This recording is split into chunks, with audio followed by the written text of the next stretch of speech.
Everyone, मैं वर्षना थानी। आप सबका स्वागत है मेरे यूट्यूब चैनल पे जिसका नाम है वर्षना थानी। आज मैं आपके साथ शेयर करने वाली हूँ कुछ ऐसे 5 प्रोडक्ट्स जो कि हम लोग डेली बेस पे हम लोग यूज़ करते हैं अपने किचन पे। अगर आपके पास वो प्रोडक्ट्स नहीं है तो मैं आपको ये मतलब सजेशन दूंगी कि आप उन पर इन्वेस्ट नहीं कीजिए, आप उनको नहीं खरीदिए। अगर ये प्रोडक्ट्स आपके पास हैं तो आप उनको यूज़ करना कम कर दीजिए या बिल्कुल बंद कर दीजिए, क्योंकि इन प्रोडक्ट्स से क्या होता है, हमारी हेल्थ पे काफ़ी ज़्यादा असर पड़ता है। ये सब हम बातें हम लोग को नहीं मालूम होता, बट हम जाने अनजाने में उन प्रोडक्ट को खरीद लेते हैं, यूज़ कर लेते हैं। तो आज मैं उनको बताऊंगी कि आपको वो प्रोडक्ट यूज़ क्यों नहीं करने हैं, एंड अगर आपके पास नहीं है तो आप उन पे इन्वेस्ट नहीं कीजिएगा। तो चलिए स्टार्ट करते हैं हमारा वीडियो स्टार्ट करने से पहले अगर आप लोग मेरे चैनल में नए हैं तो प्लीज़ मेरे चैनल को सब्सक्राइब कर लीजिएगा, मेरे वीडियो को लाइक कर लीजिएगा, एंड उसी के बगल में बेल बटन होगा उसको हिट कर लीजिएगा, ताकि इस तरीके से वीडियोस अभी मेरे फ्यूचर में आएंगी तो उसका नोटिफिकेशन आपको मिल जाएगा। तो चलिए स्टार्ट करते हैं हमारा आज का वीडियो। तो पहला प्रोडक्ट जो है, जो कि हम रेगुलर बेस पे यूज करते हैं किचन में, वो है कैस्ट्रॉल। जी हाँ, हम लोग क्या करते हैं, कुछ भी ऐसा बनाते हैं तो हम लोग उसको, चाहे वो रोटियां हों, सब्जियां हों, या कुछ भी हम लोग कुछ बनाते हैं तो उसको हम लोग रख देते हैं कैस्ट्रॉल्स में। बट हम लोग क्या करते हैं, कैस्ट्रॉल्स हम लोग इस तरीके से यूज करते हैं। अगर आपके पास इस तरीके से कैस्ट्रॉल है तो आप उनका यूज करना बंद कर दीजिए, जो कि है पूरे प्लास्टिक के।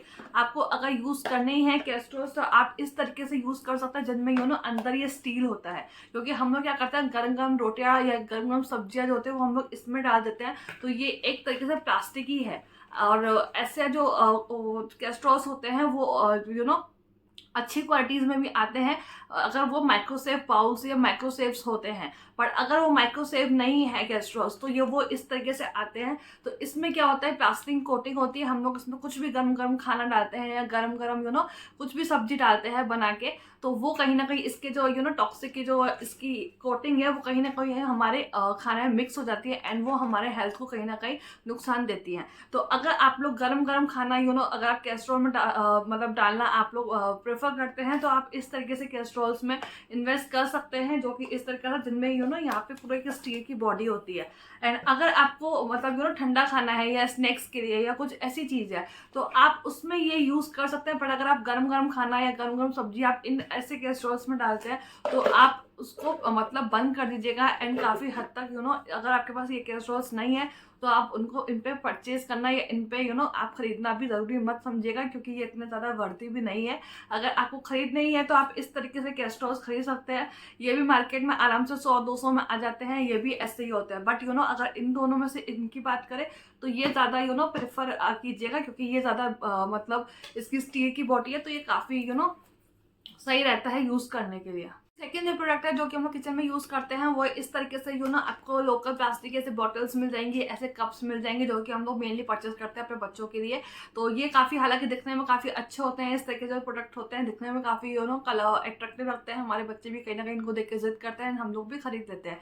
बट ये जो प्लास्टिक होती है वो लोकल प्लास्टिक होती है, ये कहीं ना कहीं हमें मतलब नुकसान ही पहुंचाती है, क्योंकि इसमें जो प्लास्टिक की जो कोटिंग होती है बहुत ही मतलब लाइट होती है, या बहुत ही मतलब टेफ्लॉन इसके एक तरीके की कोटिंग होती है इन पे, जो कि कहीं ना कहीं हमारी हेल्थ को काफी हद तक मतलब बिगाड़ती है, या हमारे जो हार्मोन्स लेवल होते हैं उनको काफी ज्यादा ट्रिगर करती है। तो ये जो प्लास्टिक्स होती है, लोकल प्लास्टिक होती है, अगर आप इन्वेस्ट करना चाहते हैं तो आप अच्छे से अच्छे प्लास्टिक के आते हैं मतलब यूटेंसिल्स, आप उसमें इन्वेस्ट कर सकते हैं। बट इसमें क्या है, हम लोग बच्चों को दे देते हैं कॉफी या दूध पीने के लिए, बट अगर आप इसको यूज भी करते हैं तो आप ठंडी चीजें आप इसमें दे सकते हैं, जैसे कि पानी हो गया या कोल्ड ड्रिंक हो गई, इस तरीके से। बट अगर आप ऐसे ऐसे मतलब प्लास्टिक्स में अगर आप गर्म चीजें मतलब बच्चों को देते हैं, जैसे कि दूध गर्म हो गया पीने के लिए या कुछ ऐसा देते हैं, तो कहीं ना कहीं इसके जो पार्टिकल्स है या इसकी जो कोटिंग है वो हमारे खाने में मिक्स हो जाती है, या हमारी जो ड्रिंक्स होती है उसमें मिक्स हो जाती है, एंड वो कहीं ना कहीं ट्रिगर करती है हमारे बच्चों की हेल्थ के लिए। तो आप जितना हो सके इन ऐसे प्रोडक्ट्स में लेने से बचे, या अगर इनमें इन्वेस्ट करने से बचे। आप जैसे कि स्टील के ग्लासेस हो गए, स्टील के बॉटल्स हो गए, वो भी आपको मार्केट में मिल जाएंगी, आप उनमें इन्वेस्ट कर सकते हैं। और जो प्रोडक्ट जो कि हम लोग जाने अनजाने में यूज करते हैं वो है एल्यूमिनियम फॉयल। जी हाँ, हम लोग बहुत ज्यादा यूज करते हैं एल्यूमिनियम फॉयल, चाहे वो रोटियां जो होती है उनको कवर करने के लिए, ताकि वो ठंडी ना हो, या सब्जियों में। तो हमको क्या करना है, हमको एल्यूमिनियम जो फॉयल है उनका यूज कम से कम करना है, क्योंकि ये भी कहीं ना कहीं बीच में माना गया है कि एल्यूमिनियम फॉयल में कुछ ऐसे पार्टिकल्स होते हैं जो कि हमारी हेल्थ को काफी हद तक ट्रिगर करता है, या हमारे हार्मोन्स लेवल को ट्रिगर करता है। तो आपको क्या करना है, रोटियों को रैप करने के लिए इस तरीके से आपको बाजार में इस तरीके से रोटी रैप करने के लिए हैंकीज मिल जाएंगे, ये बहुत ही मतलब अच्छे होते हैं एंड ये वॉशेबल होते हैं। आप चाहे तो उनको हाथ में भी धो सकते हो या तो वॉशिंग मशीन में मतलब धो सकते हो। ये काफ़ी सही रहते हैं एंड इसको आप रीयूज़ भी कर सकते हो कितनी बार, क्योंकि है तो ये कपड़ा ही, तो आप इसको कितनी बार भी रीयूज़ कर सकते हो। यानी काफ़ी सही रहते हैं। ये आपको आराम से 10 से 15 रुपये में आपको आराम से, मुझे लगता है कि 1 या 2 मिल ही जाएंगे। ये इस तरीके से हैंकीज, ये इसमें भी काफ़ी सारे कलर्स आते हैं, मतलब शेप्स आती हैं, एनवेलप्स टाइप के भी आते हैं। ये काफ़ी सही रहते हैं यूज़ करने के लिए, अगर आप रोटीज़ को कवर करना चाहते हो। या एल्यूमिनियम फॉइल से तो काफ़ी सही रखते हैं। एंड एल्यूमिनियम फॉइल क्या होता है कि आप दोबारा यूज़ नहीं कर सकते। अगर मतलब रोटीज़ में तो आप यूज़ कर सकते हो, बट अगर आप इसमें सब्जी वब्जी या थोड़ा बहुत सूखी सब्जी आप उसमें रैप करो तो वो आप दोबारा यूज़ नहीं कर सकते। बट इसमें क्या आप दोबारा यूज़ कर सकते हो। ये चाहे तो आप बच्चों के टिफिन में भी डाल के उनको रैप करके रोटीज़ दे सकते हो। फोर्थ प्रोडक्ट जो कि हम लोग यूज़ करते हैं वो है नॉन स्टिक का कुकवेयर। जी हाँ, आजकल बहुत ज़्यादा फैशन में चला है non stick cookware, non stick के तवे आ जाएंगे, नॉन स्टिक की कढ़ाई आ जाएगी। बट नॉन स्टिक जो तवे की हम लोग बात करें, उसमें हम लोग ऑमलेट भी बना लेते हैं या रोटियां भी सेक देते हैं, पराठे भी सेक देते हैं, बहुत सी चीज़ें उसमें काम में हो जाता है।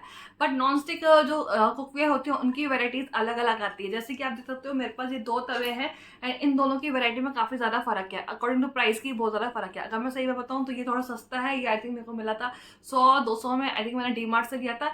एंड ये आई थिंक थोड़ा था ये महंगा। साइज़ की बात नहीं है, साइज़ आपको इसमें भी यही मिल जाएगा, बट साइज की बात नहीं है। इसमें ये आप मेरे ख्याल से मुझे 250-300 में मिला था। बट ये है कि इन दोनों में जो कोटिंग है वो काफ़ी फ़र्क है।